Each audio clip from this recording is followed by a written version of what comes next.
आंब्याचा सीझन चालू आहे, तर या अंगारकी चतुर्थीला असा आंबा मोदक नक्की करून बघा. नमस्कार, मी पल्लवी एका नवीन व्हिडिओमध्ये सर्वांचं खूप खूप मनापासून स्वागत करते. आंब्याचे सगळे प्रकार करून बघायचे आहेत आणि चतुर्थीसाठी असा हा मस्त उकडीचा आंबा मोदक नक्की करून बघा. चला तर मग खूप वेळ न घालवता आपण व्हिडिओला सुरुवात करूया. सगळ्यात पहिलं आपण उकड काढून घेऊया. त्यासाठी घेतलेलं आहे अर्धी वाटी पाणी. जाडबुड असलेलं पातेलं घ्यायचं आहे. त्यामध्ये हे पाणी घालून घेतलं. त्यानंतर त्याच वाटीने अर्धी वाटी आंब्याचा रस घालून घेतलेला आहे. यामध्ये अगदी किंचितसं मीठ घालून घ्यायचं आहे आणि 1 चमचा साजूक तूप घालून घ्यायचं आहे. आता हे सगळं छान असं एकत्र करून घ्यायचं. या पाण्याला चांगली एक उकळी आणायची आहे. उकळी आली की यामध्ये 1 वाटी आपल्याला मोदकाची पिठी घालून घ्यायची आहे. ही पिठी मी घरीच केलेली आहे. यामध्ये अर्धा इंद्रायणी तांदूळ आणि अर्धा बासमती तांदूळ घेऊन छान अशी बारीक पिठी काढून घेतली. आता ही सगळी पिठी या पाण्यामध्ये एकत्र करून घेतली आणि लगेचच गॅस बंद केला आणि झाकण ठेवून दिलं. आता दुसरीकडे आपण सारण तयार करून घेऊया. त्यासाठी कढईमध्ये 1 चमचा तूप घालून घेतला आहे. त्यामध्ये ज्या वाटीने आपण पिठी मोजून घेतली त्याच वाटीने 1 वाटी नारळ घेतलेला आहे. नारळ 1 मिनिट परतून घेतला. त्यामध्येच अर्धी वाटी मी आंब्याचा रस घालून घेतलेला आहे. हा बिना पाणी घालता काढलेला रस आहे. त्यामुळे हे आपलं मिश्रण पटकन तयार होतं. यामध्येच आपल्या आवडीनुसार गूळ घालून घ्यायचा आहे. अर्धी वाटी मी इथे गूळ घालून घेतलेला आहे. सगळं आपल्याला असं छान एकत्र करून घ्यायचं आहे. गूळ बारीक चिरून घ्यायचा आहे म्हणजे पटकन विरघळला जातो आणि हे मिश्रण आपलं जास्त कोरडं होत नाही. मिश्रण खूप जास्त पातळही नाही ठेवायचं आणि खूप जास्त कोरडंही नाही करायचं. तर हे बघा अशा पद्धतीने आपलं हे मिश्रण तयार झालेलं आहे. गॅस बंद केला. आता पिठी आपण एका ताटामध्ये काढून घेऊया. आता हे बघा अशी ही जी उकड काढून घेतलेली आहे ती ताटामध्ये काढून घेतली आणि पाण्याचा हात लावून आपल्याला ही उकड छान अशी मळून घ्यायची आहे. उकड जितकी छान मळून घेऊ तितके आपले मोदक छान सुबक तयार होतात. तर हे बघा अशा पद्धतीने तूप आणि पाणी लावून आपल्याला छान असं हे मळून घ्यायचं आहे. इथे तळहाताच्या साहाय्याने आपल्याला इथे चांगलं हे घासून असं मळून घ्यायचं आहे. जितकं चांगलं मळून घेईन त्यामुळे पिठामध्ये एक छान अशी लवचिकता येते आणि मोदक अजिबातही तुटला जात नाही. छान असा वळता येतो आणि पाकळ्यासुद्धा खूप सुंदर होतात. तर हे बघा अशा पद्धतीने एक 5 ते 10 मिनिट तरी हे चांगलं असं मळून घ्यायचं आहे. तर हे बघा अशा पद्धतीचं आपलं हे पीठ तयार झालेलं आहे.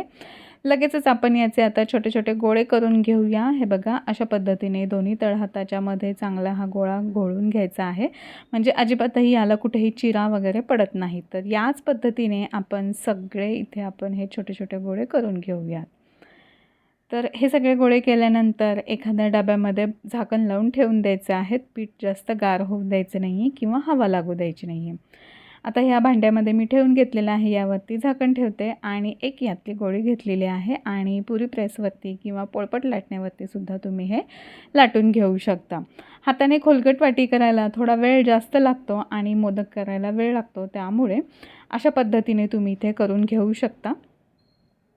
तर हे बघा अशा पद्धतीने आपली ही लाटी तयार झालेली आहे. आता हाताला थोडंसं तूप लावून घेऊया आणि इथे दाखवते की कडेने सुद्धा थोडंसं अजून आपण पातळ करून घेतलेलं आहे आणि मधलं बोट आणि अंगठ्याच्या साहाय्याने हे बघा असं मागे दाबून घ्यायचं आहे. हे बघा पहिलं बोट आहे ते आतल्या बाजूने लावायचं आणि बाहेरच्या बाजूने अंगठा आणि मधलं बोट ठेवायचं आहे आणि अशा पद्धतीने या मोदकाच्या कळ्या करून घ्यायच्या आहेत. तर हे बघा जवळजवळ करून घ्यायच्या. व्हिडिओमध्ये जसं दाखवलं आहे त्या पद्धतीने अगदी हलक्या हाताने करायचं आहे आणि सुंदर अशा या आपल्या पाकळ्या तयार होतात.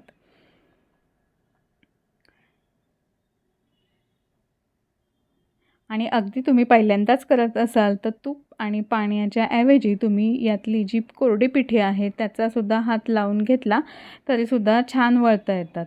मोदक आपल्या अशा पद्धतीने आता ही वाटी तयार करून घेतलेली आहे मोदकाची. यामध्ये आपल्या आवडीनुसार सारण भरून घ्यायचं आहे. भरपूर असं सारण घालायचं आहे आणि आता हे बघा बोटाने आतमध्ये सरकवून घ्यायचं आहे सगळं सारण हे आणि त्यानंतर अलगद या पाकळ्या आपल्याला बंद करून घ्यायच्या आहेत.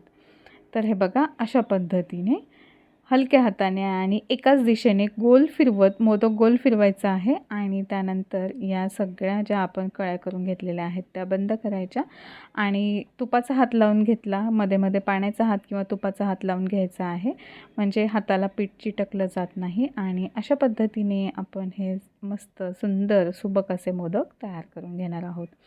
याच पद्धतीने आता आपण बाकीचे सगळे मोदक तयार करून घेऊया. तर हे बघा, अशा पद्धतीने आता हा दुसरा मोदकसुद्धा मी करायला घेतलेला आहे.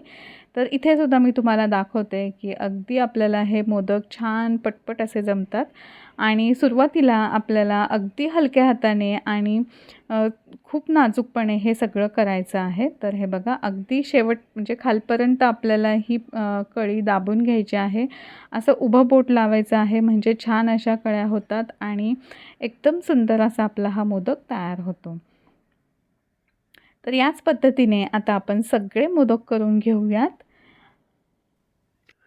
मोदक बंद करत असताना अगदी हलक्या हाताने असा वरती उचलत आणि तळहातावरती गोल फिरवत आपल्याला हे तोंड बंद करून घ्यायचं आहे. तर हे बघा, सारण बाहेर येत असेल तर आतमध्ये बोटाने ढकलायचं आहे आणि अशा पद्धतीने हे तोंड बंद करून घ्यायचं आहे आणि वरती असं छोटंसं टोक काढायचं आहे. तर अशाच पद्धतीने आपण मस्त सुंदर असे हे मोदक तयार करून घेतलेले आहेत. आता एका चाळणीमध्ये किंवा ताटामध्ये हे मोदक काढायचे आहे ठेवायचे आहेत आणि त्यावरती ओलं कापड ठेवायचं आहे, म्हणजे मोदक तुटणार नाहीत. बाकीचे मोदक आता आपण करून घेतलेले आहेत आणि एका चाळणीमध्ये मी ओला केलेला रुमाल ठेवलेला आहे आणि त्यावरती आता हे मोदक मी उकडून घेणार आहे. सगळे मोदक ठेवून झालेले आहेत. यावरती तुमच्या आवडीनुसार तुम्ही केसर वगैरे लावून घेऊ शकता आणि सगळे मोदक ठेवून झाल्यानंतर मध्ये थोडी थोडी जागा ठेवायची आहे, म्हणजे मोदक शिजल्यानंतर तो फुगला जातो. आणि वरून पाणी थोडंसं शिंपडायचं आहे, म्हणजे मोदक अगदी छान बराच वेळ चांगले राहतात, चिरा अजिबातही पडल्या जात नाहीत.